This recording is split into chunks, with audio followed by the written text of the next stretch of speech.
کیا تم دیکھ نہیں رہے کہ ہمارا اپنا لشکر بھوک سے نڈھال ہو رہا ہے؟ سالارینیا نے کہا۔ مدینہ والے اپنے گھروں میں بیٹھے ہیں، ہم اپنے گھر سے بہت دور آ گئے ہیں۔ کیا لشکر میں تم بے اطمینانی نہیں دیکھ رہے؟ کیا تم نے دیکھا نہیں کہ ہماری کمانوں سے نکلے ہوئے تیر اب اتنی دور نہیں جاتے جتنی دور اس وقت جاتے تھے جب تیر اندازوں کو پیٹ بھر کر کھانا ملتا تھا؟ ان کے بازوؤں میں کمانیں کھینچنے کی طاقت نہیں رہی۔ کیا اس کا فیصلہ تم کرو گے کہ ہمیں محمد کو کیا جواب دینا ہے؟ غطفان نے پوچھا۔ یا میں فیصلہ کروں گا جو قبیلے کا سردار ہوں؟ خدا کی قسم، میدان جنگ میں جو فیصلہ میں کر سکتا ہوں وہ تم نہیں کر سکتے، سالارینیا نے کہا۔ اور میدان جنگ سے باہر جو فیصلہ تم کر سکتے ہو وہ فیصلہ میری عقل نہیں کر سکتی۔ میری عقل تلوار کے ساتھ چلتی ہے، مگر یہاں میری فوج کی تلواریں اور برچیاں اور ہمارے تیر مایوس ہو گئے ہیں۔ ہم خندق کے پار نہیں جا سکتے۔ ہمیں محمد کی بات مان لینی چاہیے۔ اور انہوں نے رسول کریم صلی اللہ علیہ وآلہ وسلم کی بات مان لی۔ ایلچی امید افزا جواب لے کر آ گیا۔ اسے قریش کا کوئی آدمی نہیں دیکھ سکا تھا، کیونکہ غطفان کی فوج محاصرے کے کسی اور مقام پر تھی۔ اللہ کے رسول صلی اللہ علیہ وآلہ وسلم کے خلاف کون بول سکتا تھا؟ مگر آپ نے اسلام کی تعلیمات کے عین مطابق اپنے سرکردہ ساتھیوں کو بلایا اور انہیں موقع دیا کہ کسی کو آپ کے فیصلے سے اختلاف ہے تو وہ بولے۔ آپ ایک شخص کا فیصلہ پوری قوم پر ٹھونسنے کے قائل نہ تھے، چنانچہ آپ نے سب کو بتایا کہ آپ نے غطفان کو کیا پیشکش کی ہے۔ نہیں، چند پرجوش آوازیں اٹھی۔ ہماری تلواریں جن کے خون کی پیاسی ہیں، خدا کی قسم ہم انہیں اپنی زمین کی پیداوار کا ایک دانہ بھی نہیں دیں گے۔ جنگ تو ہوئی نہیں، ہم لڑے بغیر کیوں ظاہر کریں کہ ہم لڑ نہیں سکتے؟ اس کی تائید میں کچھ آوازیں اٹھیں۔ ایسی دلیلیں دی گئیں جنہیں رسول اللہ صلی اللہ علیہ وآلہ وسلم نے اس لیے قبول فرما لیا کہ یہ اکثریت کی آواز تھی۔ آپ نے اپنے ایلچی کو دوبارہ غطفان اور اینیا کے پاس نہ بھیجا، لیکن آپ نے سب پر واضح کر دیا کہ تدبر اور حکمت عملی کے بغیر محاصرہ نہیں توڑا جا سکے گا۔ خدا حق پرستوں کے ساتھ تھا۔ رسول کریم صلی اللہ علیہ وآلہ وسلم نے اللہ سے مدد مانگی جو ایک انسان کے روپ میں آپ کے سامنے آ گئی۔ یہ تھے نعیم بن مسعود رضی اللہ تعالیٰ عنہ۔ ان کا تعلق غطفان کے قبیلے کے ساتھ تھا۔ نعیم سرکردہ شخصیت تھے۔ خدا نے انہیں غیر معمولی دماغ عطا کیا تھا۔ 3 اہم قبیلوں قریش، غطفان اور بنو قریظہ پر ان کا اثر و رسوخ تھا۔ ایک روز نعیم جو کہ قبیلہ غطفان میں تھے، مدینہ میں رسول خدا صلی اللہ علیہ وآلہ وسلم کے سامنے آ کھڑے ہوئے۔ خدا کی قسم تو قبیلہ غیر کا ہے۔ رسول اللہ نے فرمایا، تو ہم میں سے نہیں، تو یہاں کیسے آ گیا؟ میں آپ میں سے ہوں۔ نعیم نے کہا، مدینہ میں گواہ موجود ہیں، میں نے درپردہ اسلام قبول کر لیا تھا۔ اپنے قبیلے کے ساتھ اسی مقصد کے لیے آیا تھا کہ آپ کے حضور حاضر ہو جاؤں، مگر موقع نہ ملا۔ پتہ چلا کہ آپ نے میرے قبیلے کے سردار اور سالار کو قریش سے دوستی ترک کر کے واپس چلے جانے کا پیغام بھیجا تھا، اور آپ صلی اللہ علیہ وآلہ وسلم نے اس کا معاوضہ بھی بتا دیا تھا، لیکن آپ نے بات کو مزید آگے نہ بڑھایا۔ اللہ کی تجھ پر رحمت ہو۔ رسول خدا صلی اللہ علیہ وآلہ وسلم نے کہا، کیا تو بات کو آگے بڑھانے آیا ہے؟ نہیں، میرے اللہ کے سچے نبی۔ نعیم نے جواب دیا، مجھے آپ ہی کے قدموں میں آنا تھا۔ اہل مدینہ پر مشکل کا وقت آن پڑا ہے، میں اپنی جان لے کر حاضر ہوا ہوں۔ یہ حضور صلی اللہ علیہ وآلہ وسلم کے اور اسلام کی شیدائیوں کے جس کام آ سکتی ہے، حضور کے قدموں میں پیش کرتا ہوں۔ اپنے لشکر میں سے چھپ چھپا کر نکلا ہوں۔ خندق میں اتر تو گیا، لیکن سنتریوں کی موجودگی میں اوپر آنا خودکشی کے برابر تھا۔ اوپر چڑھنا ویسے بھی محال تھا۔ بڑی مشکل پیش آئی۔ خدا سے آپ کے نام پر التجا کی، گڑ گڑا کر دعا مانگی۔ اللہ نے کرم کیا، سنتری آگے چلے گئے اور میں خندق پر چڑھ آیا۔ رسول اکرم صلی اللہ علیہ وآلہ وسلم کو نعیم کے متعلق بتایا گیا کہ یہ کس حیثیت کے شخص ہیں۔ رسول کریم صلی اللہ علیہ وآلہ وسلم نے ان کے ساتھ 2-4 باتیں کی تو آپ کو اندازہ ہو گیا کہ نعیم اونچی سطح اور عقل کے انسان ہیں۔ آپ نے نعیم کو بتایا کہ محاصرے کے جو حالات پیدا کر دیے ہیں، ان سے نکلنے کے لیے ضروری ہو گیا ہے کہ قریش کے لشکر میں جو مختلف قبائل شامل ہیں، انہیں قریش سے بدظن کیا جائے۔ ان کا طریقہ یہ ہے کہ 2-3 قبائل کے ساتھ خفیہ معاہدے کر لیے جائیں۔ یا رسول اللہ، نعیم نے کہا، اگر میں یہ کام اپنے طریقے سے کر دوں تو کیا حضور مجھ پر اعتماد کریں گے؟ تجھ پر اللہ کی رحمت ہو نعیم۔ رسول اللہ نے فرمایا، میں تجھے اور تیرے نیک ارادوں کو اللہ کے سپرد کرتا ہوں، میں واپس اپنے قبیلے چلا جاؤں گا۔ نعیم نے کہا، لیکن یہ نہیں بتاؤں گا کہ میں مدینہ میں آیا تھا، یہاں سے میں کعب بن اسد کے پاس جا رہا ہوں۔ میرے اللہ کے رسول میری کامیابی کے لیے دعا فرمائیں۔ مدینہ میں رات کو پہرے بڑے سخت تھے، پیچھے کی طرف خندق نہیں تھی، ادھر پہاڑیوں نے قدرتی دفاع مہیا کر رکھا تھا، ادھر پہرے داروں اور گشتی سنتریوں کی تعداد زیادہ رکھی گئی تھی، اور شہر کے کسی آدمی کا بھی ادھر جانا بڑا مشکل تھا۔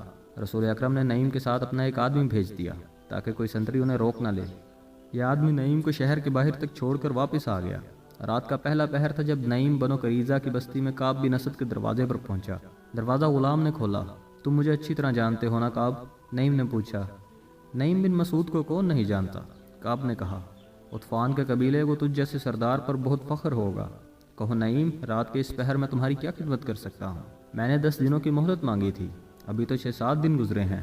میں نے مسلمانوں پر شب خون مارنے کے لیے آدمی تیار کر لیے ہیں۔ کیا تم یہی معلوم کرنے آئے ہو؟ میں اسی سلسلے میں آیا ہوں، نعیم نے کہا۔ تم بے وقوف ہو کعب، تم نے قریش کے ساتھ کس بھروسے پر معاہدہ کر لیا؟ مجھ سے نہ پوچھنا کہ میرے دل میں تمہاری ہمدردی کیوں پیدا ہوئی۔ میں مسلمانوں کا بھی ہمدرد نہیں، کیونکہ میں مسلمان نہیں۔ تم اچھی طرح جانتے ہو میرے دل میں انسانیت کی ہمدردی ہے۔ میرے دل میں ہمدردی ہے تمہاری ان خوبصورت اور جوان بیٹیوں، بیویوں اور بہنوں کی جو مسلمانوں کی لونڈیاں بن جائیں گی۔ تم نے قریش سے بڑا ہی خطرناک معاہدہ کر لیا ہے، لیکن اس کی ضمانت نہیں لی کہ اہل قریش تمہیں مسلمانوں سے بچا لیں گے۔ ہم نے بھی قریش کے ساتھ معاہدہ کیا ہے، لیکن کچھ ضمانت بھی لی ہے۔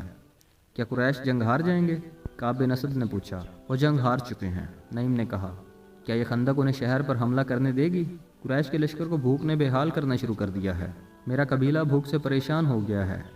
میں نہیں چاہتا کہ کل تم میرے قبیلے کو بدنام کرو کہ عطفان تمہیں مسلمانوں کے رحم و کرم پر چھوڑ گئے تھے۔ تو مسلمانوں پر حملہ کر کے انہیں اپنا دشمن بنا لو گے، اور قریش اور ہم محاصرہ اٹھا کر واپس چلے جائیں گے۔ اپنے دونوں قبیلوں کنیکا اور بنو نذیر کا انجام جو مسلمانوں کے ہاتھوں ہوا تھا وہ تمہیں یاد ہوگا۔ کعب بن اسد پر خاموشی طاری ہو گئی۔ میں جانتا ہوں کہ تم نے قریش سے کتنی اجرت لی ہے، نعیم نے کہا، لیکن یہ خزانہ جو تم ان سے لے رہے ہو اور یہ خوبصورت لڑکیاں جو ہوئی بن اختب نے تمہارے پاس بھیجی ہیں، یہ سب مسلمانوں کی ملکیت ہو جائے گی اور تمہارا سر تمہارے تن سے جدا ہو جائے گا۔ تو کیا میں قریش سے معاہدہ توڑ دوں؟ کعب نے پوچھا۔ معاہدہ نہ توڑو، نعیم نے کہا، انہیں ابھی ناراض نہ کرو، لیکن اپنی حفاظت کی ان سے ضمانت لو۔ عرب کے رواج کے مطابق انہیں کہو کہ ان کے اونچے خاندانوں کے کچھ آدمی تمہیں یرغمال کے طور پر دے دیں۔ اگر انہوں نے اپنے چند ایک معزز اور سرکردہ آدمی دے دیے تو یہ ثبوت ہوگا کہ وہ معاہدہ میں مخلص ہیں۔ ہاں نہیں، کعب بن اسد نے کہا، میں ان سے یرغمال میں آدمی مانگوں گا۔ نعیم بن مسعود رات کے وقت پہاڑیوں میں چلے جا رہے تھے۔ ان کی منزل قریش کی خیمہ گاہ تھی جو کئی میل دور تھی۔ سیدھا راستہ چھوٹا تھا لیکن راستے میں خندق تھی۔ وہ بڑی دور کا چکر کاٹ کر جا رہے تھے۔ وہ گزشتہ رات سے مسلسل چل رہے تھے، مگر چھپ چھپ کر چلنے اور عام سفر میں بہت فرق ہوتا ہے۔ نعیم جب ابو سفیان کے پاس پہنچے تو ایک اور رات شروع ہو چکی تھی۔ اس وقت ان کی ہڈیاں بھی دکھ رہی تھیں اور ان کی زبان سوکھ گئی تھی۔ ایک ہی بار بے تحاشا پانی پی کر وہ بولنے کے قابل ہوئے۔ ابو سفیان نعیم کی دانش مندی اور تدبر سے متاثر تھا۔ تمہاری حالت بتا رہی ہے کہ تم اپنے لشکر میں سے نہیں آئے۔ ابو سفیان نے نعیم سے پوچھا، کہاں سے آ رہے ہو؟ بہت دور سے، نعیم بن مسعود نے جواب دیا۔ جاسوسی کی ایک مہم سے آ رہا ہوں۔ تم لوگ بنو قریظہ کے ساتھ معاہدہ کر آئے ہو۔ کیا تم بھول گئے تھے کہ یہودیوں کو ہمارے ساتھ جو دلچسپی ہے وہ صرف اس لیے ہے کہ وہ اسلام کو ہمارے ہاتھوں یہیں پر ختم کرا دینا چاہتے ہیں؟ میں بنو قریظہ کے 2 دوستوں سے مل آیا ہوں، اور مجھے مدینہ کا بھی ایک پرانا دوست مل گیا تھا۔ مجھے پتہ چلا ہے کہ کعب بن اسد نے محمد کا ساتھ نہیں چھوڑا، بلکہ کعب نے مسلمانوں کو خوش کرنے کا ایک نیا طریقہ سوچا ہے۔ تم نے اسے کہا کہ وہ مدینہ میں مسلمانوں پر حملہ کرے۔ وہ اب تم سے قریش کے سرکردہ خاندانوں کے چند افراد یرغمال میں ضمانت کے طور پر رکھنے کے لیے مانگے گا، مگر انہیں وہ مسلمانوں کے حوالے کر دے گا اور مسلمان ان افراد کو قتل کر دیں گے۔ پھر یہودی مسلمانوں کے ساتھ مل جائیں گے اور دونوں ہم پر حملہ کر دیں گے۔ میں تمہیں خبردار کرنے آیا ہوں کہ یہودیوں کو یرغمال میں اپنا ایک آدمی بھی نہ دینا۔ خدا کی قسم نہیں، ابو سفیان نے کہا، اگر تمہاری یہ بات سچ نکلی تو میں بنو قریظہ کی بستیاں اجاڑ دوں گا۔ کعب بن اسد کی لاش کو میں اپنے گھوڑے کے پیچھے باندھ کر گھسیٹتا ہوا مکہ لے جاؤں گا۔ اس نے کیا سوچ کر ہمیں دھوکہ دینے کی کوشش کی ہے؟ اس کی سوچ پر آپ نے شراب اور حسین لڑکیوں کا طلسم طاری کر دیا ہے۔ نعیم بن مسعود نے کہا، کیا شراب اور عورت کسی کے دل میں خلوص اور دیانتداری رہنے دیتی ہے؟ اسے شراب اور عورت کس نے دی؟ ابو سفیان نے کہا، کیا بدبخت کعب اتنی سی بات نہیں سمجھ سکا کہ میں نے اس کے ساتھ جو معاہدہ کیا ہے اس میں اس کی قوم اور اس کے مذہب کا تحفظ ہے؟ اگر محمد کا مذہب اسی طرح پھیلتا چلا گیا تو یہودیت ختم ہو جائے گی۔ تم یہودیوں کو ابھی تک نہیں سمجھ سکے، نعیم نے کہا۔ وہ اپنے دشمن پر بھی ظاہر نہیں ہونے دیتے کہ وہ ان کے دشمن ہیں۔ ہوئی بن اختب بھی یہودی ہے۔ اس نے تمہاری طرف سے کعب کو شراب کا نصف مٹکا اور 2 نہایت حسین لڑکیاں دی ہیں۔ میں جب کعب سے ملا تو وہ شراب میں بدمست تھا اور دونوں لڑکیاں نیم برہنہ حالت میں اس کے پاس تھیں۔ اس نے بدمستی کے عالم میں مجھے کہا کہ وہ اہل قریش کو انگلیوں پر نچا رہا ہے۔ نعیم، ابو سفیان نے تلوار کے دستے پر ہاتھ مار کر کہا، میں مدینہ سے محاصرہ اٹھا کر بنو قریظہ کی نسل ختم کر دوں گا۔ اس کی یہ جرت کہ قبیلہ قریش کے سرکردہ چند افراد کو ضمانت کے طور پر یرغمال بنا کر رکھنا چاہتا ہے۔ تمہیں اتنا نہیں بھڑکنا چاہیے ابو سفیان، نعیم نے کہا۔ ٹھنڈے دل سے سوچو اور فیصلہ کر لو کہ کعب کو تم ایک بھی آدمی یرغمال نہیں دو گے۔ میں فیصلہ کر چکا ہوں، ابو سفیان نے کہا۔ کیا تم اہل مدینہ کی کوئی خبر دے سکتے ہو؟ وہ کس حال میں ہیں؟ وہ کب تک بھوک برداشت کریں گے؟ نعیم بن مسعود کو ابو سفیان کے پاؤں اکھاڑنے کا موقع مل گیا۔ میں حیران ہوں ابو سفیان، نعیم نے کہا۔ اہل مدینہ خوش اور مطمئن ہیں، وہاں بھوک کے کوئی آثار نہیں۔ خوراک کی کمی ضرور ہے، لیکن اہل مدینہ کا جوش اور جذبہ ایسا ہے کہ جیسے انہیں خوراک کی ضرورت ہی نہیں۔ اس کا مطلب یہ ہوا کہ ہمارے محاصرے کا ان پر کوئی اثر نہیں ہوا؟ ابو سفیان نے کہا، بالکل نہیں۔ نعیم بن مسعود نے کہا، ان پر محاصرے کا یہ اثر ہے کہ وہ جوش و خروش سے پھٹے جا رہے ہیں۔ ہمارے یہودی جاسوس ہمیں بتا رہے ہیں کہ مدینہ میں خوراک تقریباً ختم ہو چکی ہے۔ ابو سفیان نے ذرا پریشان ہو کر کہا، وہ جھوٹ بولتے ہیں۔ نعیم نے اسے اور زیادہ پریشان کرنے کے لیے کہا، میں تمہیں پھر کہتا ہوں کہ یہودیوں پر بھروسہ نہ کرنا۔ یہ بتا کر کہ مسلمانوں کی حالت اچھی نہیں، وہ تمہیں اکسا رہے ہیں کہ تم مسلمانوں کو کمزور سمجھ کر کہیں سے خندق عبور کر لو اور مدینہ پر حملہ کر دو۔ وہ اہل قریش اور میرے قبیلے عطفان کو مسلمانوں کے ہاتھوں تباہ کرانا چاہتے ہیں۔ میں ان کی نیت معلوم کر لیتا ہوں۔ ابو سفیان نے کہا اور اپنے غلام کو آواز دی، عکرمہ اور خالد کو بلا لاؤ۔ ابو سفیان نے غلام سے کہا، نعیم بن مسعود یہ کہہ کر چلے گئے، میں اپنے سردار عطفان کو خبردار کرنے جا رہا ہوں۔ خالد اور عکرمہ آئے تو ابو سفیان نے انہیں بتایا کہ نعیم اسے کعب بن اسد کے متعلق کیا بتا گئے ہیں۔ غیروں کے سہارے لے کر لڑائیاں نہیں لڑی جاتی ابو سفیان۔ خالد نے کہا، آپ نے یہ سوچا ہی نہیں کہ بنو قریظہ مسلمانوں کے سائے میں بیٹھے ہیں، وہ زمین کے نیچے سے مسلمانوں پر وار کر سکتے ہیں، لیکن وہ ہیں تو مسلمانوں کے رحم و کرم پر۔ اگر آپ لڑنے آئے ہیں تو جنگجوؤں کی طرح لڑیں۔ کیا یہ صحیح نہیں ہوگا کہ تم دونوں میں سے کوئی کعب بن اسد کے پاس جائے؟ ابو سفیان نے کہا، ہو سکتا ہے اس نے نعیم سے کہا ہو کہ وہ ہم سے یرغمال مانگے گا، لیکن تم جاؤ تو وہ ایسی شرط پیش نہ کرے۔ کیا تمہیں نظر نہیں آ رہا ہے کہ تمام کا تمام لشکر نیم فاقہ کشی کی حالت میں ہے؟ کیا لشکر خندق عبور کر سکتا ہے؟ یہی ایک صورت ہے کہ کعب مدینہ کے اندر مسلمانوں پر شب خون مارنے کا انتظام کرے۔ میں جاؤں گا۔ عکرمہ نے کہا، میں آپ کو یہ بھی بتا دیتا ہوں کہ کعب بن اسد نے یرغمال کی شرط پیش کی تو میں آپ سے پوچھے بغیر معاہدہ منسوخ کراؤں گا۔ کیا میں بھی عکرمہ کے ساتھ چلا جاؤں؟ خالد نے ابو سفیان سے پوچھا۔